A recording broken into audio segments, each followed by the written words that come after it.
And let's toss it out to Stephanie, who's around town, our strawberry shortcake over at Lohr's Orchard. Good morning, Stephanie.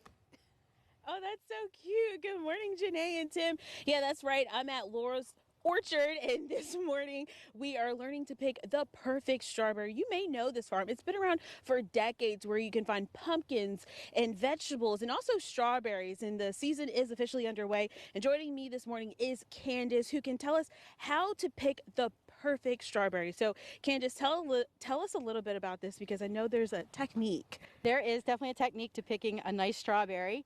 We tend to want to make sure we pick our stem on it so that we don't lose our cap or our little hat on our strawberry here. My husband Daryl is going to get in the strawberry picking position and show you some of the ways to pick. You want to make sure that you're pulling the plant kind of over. The leaves have a little bit of give in them, so your strawberries are under your plant, not on top of them. So I always tell people when they come to pick that it's kind of like an Easter egg hunt.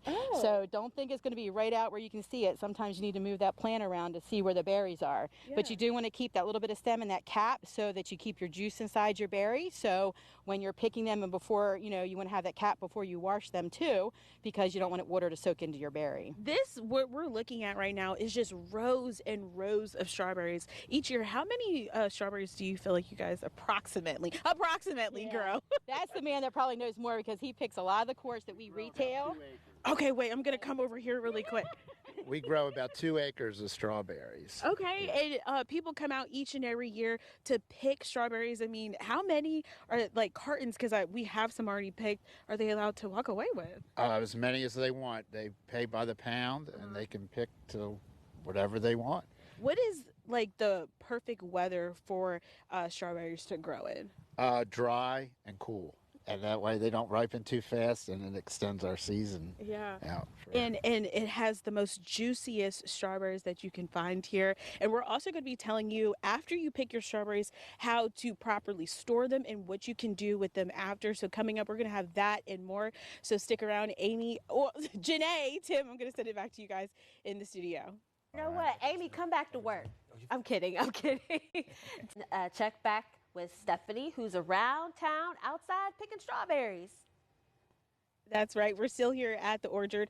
And you see, we've already picked all of our strawberries. So now we're going to be talking about how we can have these strawberries hold up after we pick them. So Candace, tell us a little bit about what we should do to preserve them after. First off, you want to make sure you don't take the caps off until you're ready to use them. Also, we do not wash them usually until we're going to get ready to use them. Some people do like to store them with the vinegar dip, but we're not doing that. Usually you get 2 days. You're going to wash them, let them dry off some, then cap them. For me, if you are not eating them all quickly in your house, I put them on a sheet, and then I freeze them in my freezer, usually about 20 minutes or so, just so they're not going to stick together. And then I can throw them in a freezer bag and pop them out whenever I need to use them for smoothies, slushies, whatever your heart desires to use with your fruit. And of course, we're coming up on the holidays, so hitting a cake or something is a great way to do it. And our best thing is that make sure you just eat them as quickly as you can, because they're not going to hold up forever. Perfect. And you guys are preparing for people to come pick their own strawberries. So when is a good time for them to do that?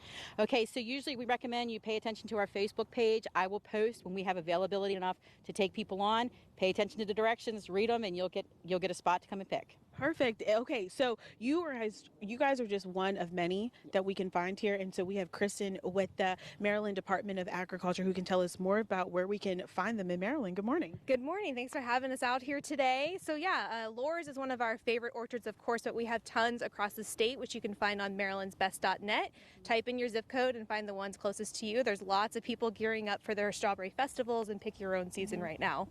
And you're also when you pick, you like to make your own things too. So what do we have right here? One of my favorite ways, because you can pick a lot of strawberries, is to make jam. And you just follow the directions on the back of the pectin box that you get at the store. Super easy and super delicious, and can use it for all sorts of things. Perfect. Okay, that sounds great. Candace, before we go, hit me one more time. You got it. Because that was like some good stuff right there. Perfect. Okay, Janae, Tim, I'm going to watch how much I eat because I still have a long drive, but these are so juicy and good. You guys are missing out.